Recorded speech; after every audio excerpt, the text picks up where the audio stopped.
was with my ex for 7 years. For 7 years, I learned his language, his culture, his religion, and I went above and beyond for everything related to his family.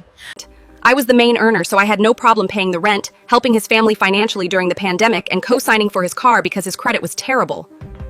I was completely in love with him, and I could not have done more to be a perfect girlfriend. I even learned to cook, trying every single recipe. Main earner and home-cooked meals. His mother moved in with us and he worked long hours, so I was often left with her because she was new to the area and knew no one.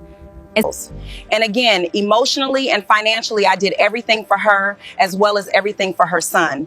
It was a heavy burden to carry, yet With his new car that he had because of me, he wanted to go on a road trip around the country, thinking he could leave it all behind. He had never traveled much, and I couldn't get the time off approved from work, so he went alone. I really wish that I could have joined him. On my birthday, he worked overtime. He claimed he had to work. One of his colleagues often stalked my Instagram, and he told me he hardly knew her. She was just a nosy kid.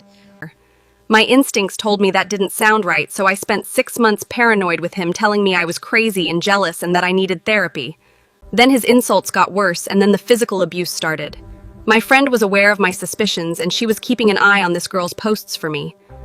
Boxing Day arrived, and I was absolutely miserable after spending yet another holiday alone with his mother, as my family live in a different state, and my friend sent me a screenshot of this girl's story, and in the background I could see his car. It was honestly such a wild surprise to realize he was there, and I confronted him and found out that they had been together for almost a year. She had known about me the entire time and didn't care. They went on holiday together. The money I gave him for various fines, clothes, and random things he was just giving directly to her instead of using it. His mother had known and had met her several times. He was never working long hours or overtime. He had been fired 3 months earlier, and all those long days he was working and I was with his mother, he was actually with his other girlfriend. this is where I am an a-hole. I saw red. When I left, I took his car keys, his motorbike keys, his Xbox, his games, all his ID, and even his entire comic collection, which I know is worth a lot. I also took his clothes, every light bulb, every shoe, every pan, every remote control, every pair of jeans, and every cable in the house. Some of those things I bought, some of them I didn't. When he was calling me afterwards, begging me to go back to him and to tell him where his things were, I could only reply that I've got no idea what he's talking about.